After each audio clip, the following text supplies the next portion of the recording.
할렐루야. 오늘 이렇게 특별히 우리가 정말 세상은 다 놀러가고 쉬고 그러한 날에도 주의 전으로 나와서 하나님 말씀 듣기를 사모하시는 우리 성도인들께 주님의 크신 은혜가 가득하기를 축복합니다. 우리가 드라마나 영화나 그러한 것들을 보다 보면은 무언가 우리가 쉽게 접하지는 못한다라는 느낌을 받는 그러한 사람들이 주인공인 경우가 종종 있습니다. 보통 어떠한 장애를 가진 사람을 주인공으로 사용하는, 주인공으로 세우는 그러한 영화를, 그러한 드라마를 볼 때 우린 그런 감정을 느끼곤 합니다. 우리나라에서도 히트를 친 몇몇 드라마 중에 주인공이 장애가 있는데 어떤 한 분야가 압도적으로 뛰어나서 어떤 그 직업군, 지식이나 그러한 기술들을 필요로 하는 직업군에서 크게 쓰임 받는 것을 볼 수가 있죠. 예전에 방영했던 굿닥터라는 드라마나 아니면은 재작년에 방영했었던 이상한 변호사 우영우라던가 그러한 것들이 이제 그 예시가 될 수 있을 것 같습니다. 장애가 있지만 천재성을 보이는 경우를 가끔 보면서 천재와 바보는 종이 한 장 차이다라는 말을 우리는 사용하곤 합니다. 분명히 반대되는 단어이지만, 반대되는 개념이지만 대부분이 비슷하고 어떤 한 부분 정도가 달라서 그것으로 인해 그 사람에 대해 평가가 달라질 때 우리는 이러한 말을 종종 사용하곤 하죠. 성경에서도 서로 정반대되는 속성 두 가지가 존재합니다. 여러 가지가 있을 건데요. 그 중에 하나가 이제 의와 악 정도가 되겠죠. 의로운 것과 죄, 이것은 서로 완전히 상반되는 개념입니다. 이런 비슷한 것으로 오늘 특별히 지혜로운 자와 우매한 자의 이야기를 함께 살펴볼까 합니다. 어떤 사람을 가리켜서 지혜로운 사람이라고 말을 하고 어떤 사람을 가리켜서 우매한 사람이라고 말을 할까요? 우리는 또 어떠한 사람이 되어야 할까요? 우리는 반드시 지혜로운 사람이 되어야 합니다. 그렇다면 그 지혜로운 사람이란 누구를 가리키는 말이며 또한 그렇게 되기 위해서는 어떻게 해야 하는지 우리가 오늘 말씀을 통해서 함께 살펴보기를 원합니다. 오늘 말씀을 통해서 우리가 알 수 있는 것은 먼저 지혜로운 사람은 허물을 인정한다라는 것입니다. 전도서 10장 4절 말씀입니다. 전도서 10장 4절 말씀입니다. 주권자가 내게 분을 일으키거든 너는 내 자리를 떠나지 말라. 공손함이 큰 허물을 용서받게 하느니라. 아멘. 공손함이 큰 허물까지도 용서한다라고 말을 하면서 이 지혜로운 사람은 이 공손함으로 인해 허물이 있을지라도 용서받는 사람이라는 것을 말해주지요. 주권자가 분을 일으킬 수 있습니다. 그것이 당연한 것일 때도 있습니다. 예를 들어 우리가 잘못했을 경우에 이제 우리의 상사되는 사람이 분을 낼 수가 있죠. 그런 경우는 사실 당연한 경우죠. 그런 경우는 당연한 경우인데 억울한 경우는 어떤가요? 내가 잘못한 게 아니에요. 그런데 분을 냅니다. 그러면은 굉장히 억울하기 때문에 그 분에 대해서 역으로 분을 표출할 때도 있습니다. 요즘 많이들 이야기하는 것 같습니다. 가슴 한켠에 사직서를 가지고 다닌다. 그래서 상사가 뭐라고 하기만 하면은 바로 그 사직서 던지고 때려치겠다라고 말하는 사람을 저는 제 친구들 중에 많이 봅니다. 친구들하고 이야기를 하다 보면은 야, 나 직장 그만뒀어 라고 말을 하는 친구가 있어요. 그 친구가 몇 달에 한 번씩 직장을 그만둡니다. 어떡하려고 그러는지 모르겠지만 왜 그러는 것일까요? 내가 우선시 되기 때문이죠. 내 감정이 우선시 되고 내 기분이 우선시 되다 보니까 자연스럽게 공손함이라고는 찾아볼 수가 없습니다. 내가 잘못한 거 그건 나중 문제고 일단 지금 내 기분이 상했으니까 이 상한 기분 표출해야겠다라는 것이지요. 자신의 기분을 상하게 했으니 나 없이 한번 일해봐라 라고 생각을 하고 그렇게 행동을 합니다. 후임자가 오지도 않았는데 아무런 인수인계도 없이 그냥 가지고 있던 모든 파일 프로그램 다 지워버리고 떠나는 그러한 사람들도 종종 보는 것 같습니다. 본인에게 잘못이 없는데 분을 내는 경우, 그런 경우는 반드시 주님께서 치실 겁니다. 그렇기 때문에 우리는 분을 낼 필요도 없습니다. 내가 잘못한 경우는 더더욱 그럴 이유가 없겠지요. 아이러니하게도 사람은 허물을 인정할 때, 자신의 허물을 인정할 때 그 허물이 용서받게 됩니다. 그리고 또한 자신의 허물을 인정할 때 그 허물로 인한 어떠한 채찍질이나 그러한 것들이 더 약해지게 됩니다. 왜 그렇습니까? 내가 잘못했다고 인정하고 내가 잘못했다고 고백하는데 그러한 사람에게 뭐라고 더 말을 하겠습니까? 그저 다음부터는 조심해라라고 말하는 것 말고는 할 말이 없겠지요. 그렇기 때문에 지혜로운 사람은 허물을 인정하는 것이 더 좋다라고 이야기할 수도 있습니다. 또한 우리가 오늘 말씀에서 한 가지 기억해야 하는 점은 지혜로운 사람은 자신의 허물을 인정하는 것처럼 다른 사람의 허물도 인정해 주어야 한다라는 것이지요. 나에게 허물이 있는 것은 당연한 일이에요. 그래서 나는 실수할 수 있고 잘못할 수 있어요.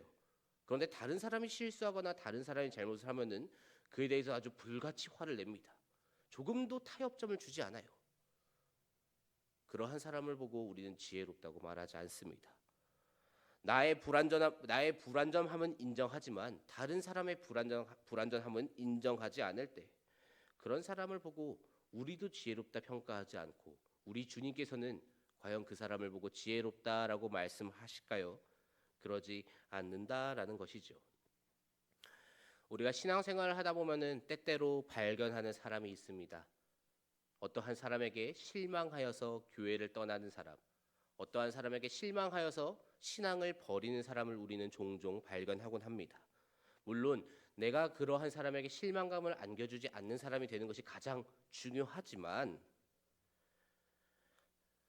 과연 주님께서 그 사람을 두고 안타까워하시고 참 다시금 그 사람을 다시금 교회로 데리고 오고 싶어 하시겠지만 혹여나 신앙을 버린 채로 주님 앞에 섰을 때 그래 네가 그럴 만했다 하고 우리 하나님께서 인정해 주실 것인가 라는 것을 생각해 보면은 본인 스스로가 지금 무덤을 파는 행동을 하고 있는 것이지요. 그렇기 때문에 나의 허물도 인정하고 다른 사람의 허물도 인정해서 분을 내지 않는 그러한 사람이 되는 것, 그것은 지혜로운 사람이 되는 길입니다. 지혜자는 사람이 허물이 있음을 인정합니다. 사람이 완전할 수 없다라는 것을 알기 때문에 허물이 있음을 인정하는 것이지요. 이 생각이 어디서부터 오는 것입니까? 오직 하나님만이 완전하시다라는 믿음이 있을 때 우리는 사람의 불완전함을 받아들일 수 있습니다. 그렇게 자신이나 혹은 타인의 허물을 인정하고 이해할 수 있는 것이죠. 우리에게도 동일한 믿음이 있기를 소망합니다. 사람의 연약함을 인정하고 때로는 잘못할 수도 있음을 받아들이고 또 용서하고 용서받는 그러한 사람 되시기를 주님의 이름으로 축복합니다. 우리가 오늘 이 전도서 말씀을 통해 발견할 수 있는 또 다른 지혜로운 사람의 모습은 지혜로운 사람은 말을 조심한다라는 것입니다. 12절 말씀입니다. 지혜자의 입의 말들은 은혜로우나 우매자의 입술들은 자기를 삼키나니. 아멘. 지혜로운 사람, 그러한 사람들의 말은 지혜롭습니다. 그러한 사람들의 입에서는 지혜로운 말이 나옵니다. 은혜로운 말이 나옵니다. 그렇기 때문에 다른 사람들을 기분 좋게 해주고 칭찬해주고 격려해주고 세워주는 그러한 말을 많이 사용합니다. 왜 그럴까요? 그 사람의 안에 하나님께서 어떤 것을 좋아하시고 어떻게 말하는 것을 원하실지 알고 있는 참 지혜가 있기 때문이죠. 사람의 감정이 상해서 좋을 것이 있나요? 특별한 경우를 제외하고는 좋을 것이 없습니다. 그렇기 때문에 어떠한 말을 하는 것이 그 관계에 이 사람과 저 사람 간의 그 관계에 화목을 가져올 것인지 지혜로운 사람은 알아요. 예수님께서 이 땅에 오신 이유가 무엇입니까? 예수님께서 이 땅에 오신 것은 우리와 하나님을 다시금 화목하게 만들어주는 화목제물로서 오셨습니다. 그리고 그러한 예수님을 닮겠다고 고백하는 우리 그리스도인들은 그곳이 어디가 되었건 오직 평안만을 가지고 와야 합니다. 그런데 내가 하는 말로써 어떠한 불화가 생기고 다툼이 생기고 분쟁이 생긴다면 그것은 그 사람이 지금 그리스도인으로서 살아가지 못하는 것이지요. 그렇기 때문에 지혜로운 사람은 자신의 입에서 나오는 말로 인해 혹은 자신의 어떠한 행동으로 인해 그러한 불화가 생기게 만들지 않습니다. 오직 은혜로운, 오직 하나님께서 원하시는 평화롭고 화평을 가지고 오는 그러한 말과 행동만을 한다라는 것이지요. 그런데 우매자들은 다릅니다. 자신이 하는 말로 인해서 도리어 자신이 위험해지게 만드는 그런 미련한 말을 하곤 합니다. 자신이 뱉은 말로 하여금 항상 위험에 처합니다. 왜 그렇습니까? 아무것도 생각하지 않기 때문이죠. 생각을 하더라도 하나님과 전혀 관련 없는 생각을 하니까 하나님과 완전히 반대되는 속성, 평안과 화목과 완전히 반대되는 그러한 속성, 분쟁과 다툼만이 나올 수밖에 없다라는 것이죠. 이 사람과 자신의 관계가 틀어지는 것이 결단코 좋은 일이 아니다. 이러한 생각 자체를 하지 않습니다. 무엇만 봅니까? 그저 자기 자신만 바라봅니다. 지금 나의 기분, 지금 나의 감정, 이것을 일단 표출하고 봅니다. 이것을 표출함으로써 상대방이 더 이상 내 편이 아니게 만들어요. 그러다 보니 내가 어떠한 실수를 했을 때 곧바로 그 상대방이 나를 헐뜯습니다. 참으로 미련하다라는 것이죠. 그런 사람이 하는 말이 어떻게 자기 자신을 지켜주고 또 자기 자신을 좋은 길로 이끌어갈 수 있을까요? 그런 사람의 입에서 나오는 말이 어떻게 좋은 방향으로 제시가 될 수 있을까요? 그럴 수 없다라는 것이죠. 성경에서 우매자들의 말에 대해서 이 결말이 미친 것이다라고까지 이야기하고 있습니다. 그들이 가지고 있는 가장 큰 문제는 모든 것을 다 알고 있는 것처럼 확신하고 말하고 행동하는 것에서부터 시작하는 것입니다. 시작하는데 하나님이 아니고는 어떤 누구도 아무것도 끝까지 알 수 없습니다. 끝까지는커녕 사실 내 앞에 있는 것조차도 발견하지 못하는 게 우리 사람이라는 존재의 연약함이죠. 그런데 자신이 모든 것을 알고 있는 것처럼 행동하고 말해요. 이렇게 해야 한다라고 확신을 갖고 타협점을 주지 않아요. 너처럼 하면 안 돼. 그렇게 하면 망해라고 말을 하고 그래서 그 사람을 정죄하고 그 사람을 비난합니다. 그 사람과의 관계도 틀어지는데 심지어 본인이 한 말이 확실하지도 않아요. 그렇기 때문에 이 미련한 자들, 우매한 자들이 하는 모든 말과 행동은 문제가 많이 발생합니다. 그러면 그렇게 잘못 말한 우매한 사람들이 스스로 위험에 처할 수밖에 없겠지요. 지혜로운 사람은 도리어 말을 아낍니다. 침묵이 더 낫다라는 것을 알고 있어요. 내가 이 상황에 차라리 조용히 있는 것이 더 낫다라는 것을 알기 때문에 지혜로운 사람은 다른 사람의 공격을 받지 않습니다. 조금은 불편할지라도 그것이 안전한 것일 때 그 불편한 것, 침묵하고 가만히 있거나 나에게 들어오는 모든 비난을 그저 가만히 받아들이는 그러한 참 지혜자가 되시기를 소망합니다. 특히나 말을 어리석게 한다면 차라리 하지 않는 것만 못합니다. 우리는 그 사실을 기억해야 합니다. 성경에서도 여러 군데에서 말을 하죠. 우리의 입을 조심하라고 이야기합니다. 우리의 입을 지킬 수 있기를 소망합니다. 우리 입에서 나온 말로 인해서 스스로에게 피해를 입히거나 혹은 다른 사람에게 해를 주는 그런 우매한 사람이 되는 것이 아니라 지혜로운 사람이 되어서 오직 평안과 화평만을 가지고 오시는 저와 성도님들 되시기를 소망합니다. 지혜로운 사람과 우매한 사람, 이 두 사람의 마음은 어떠한 차이가 있기에 이렇게 행동이 다를까요? 우리는 그것을 전도서 10장 2절 말씀에서 발견할 수 있습니다. 지혜자의 마음은 오른쪽에 있고 우매자의 마음은 왼쪽에 있느니라. 아멘. 지혜자의 마음이 어디에 있다고 쓰여 있습니까? 오른쪽에 있다라고 쓰여 있습니다. 반대로 우매한 사람은 왼쪽에 있다라고 쓰여 있죠. 지혜로운 사람과 우매한 사람의 차이는 딱 이거 한 가지입니다. 지혜로운 사람은 마음이 오른쪽에 있고 우매한 사람은 왼쪽에 있다라는 것이죠.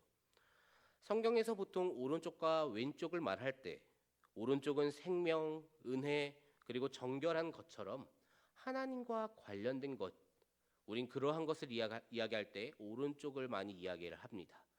반대로 죄와 사망과 심판을 이야기할 때 왼쪽을 이야기합니다.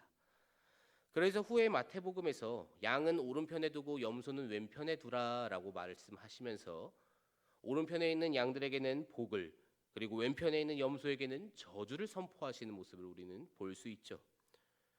결국 이 말씀이 말해주는 것은 무엇입니까? 지혜로운 사람은 오른쪽에, 그러니까 하나님께 그 마음을 두고 있지만 우매한 사람들은 왼편에 죄와 사망 그러한 것처럼 하나님과는 전혀 관련이 없는 것에 마음을 두고 있다라는 것이죠. 마음을 두고 있는 것이 다르기 때문에 서로가 추구하는 것이 다릅니다. 서로가 추구하고 생각하는 것이 다르기 때문에 서로의 행동과 말이 다릅니다. 그렇기 때문에 이 지혜로운 사람과 우매한 사람은 서로 완전히 반대되는 결과로 갈 수밖에 없습니다. 하나님을 바라보기 때문에 하나님의 말씀대로 살아가고 하나님의 나라를 소망할 수밖에 없습니다.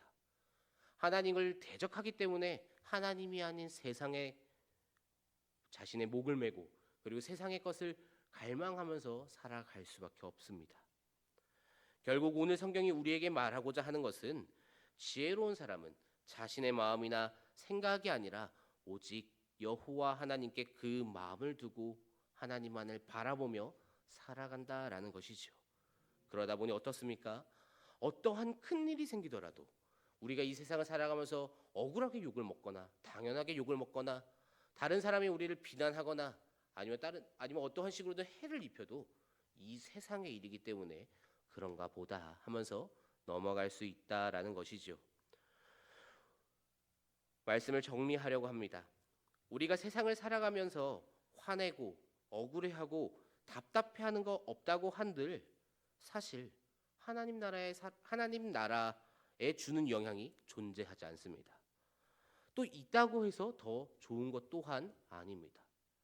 그런데 왜 그것으로 인해서 우리는 화도 내고 내 주장도 내보고 해서 피해가 생기게끔 피해를 입고 또는 피해를 주는 그러한 일을 하는 것입니까?